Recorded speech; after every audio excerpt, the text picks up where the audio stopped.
Welcome to Luca and Miguel. Enjoy the video. You start by confirming your Windows 10 build and whether the system is x86 or x64. This ensures you grab compatible updates. Next, on an internet-connected PC, download the cumulative updates and any driver packages as MSU or CAB files, save versions matching your build. Then format a USB drive to NTFS and label it Win10 offline so you can copy files without FAT32 size limits. Once done, make sure to verify checksums for integrity before moving to the target PC. With the USB connected to the offline PC, copy all update files to the drive's root and include a short batch script to streamline installs.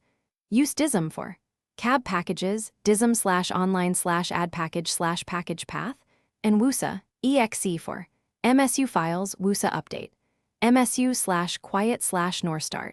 These tools apply packages properly to the component store. Run each command as administrator. Watch for exit codes and error messages. Once installations finish, install any drivers and then reboot when prompted to allow servicing to complete.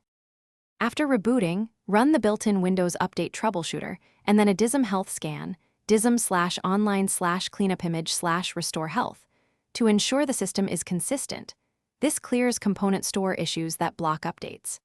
If something fails, inspect the CBS and DISM logs to identify which package errored and rerun that specific installer from the USB.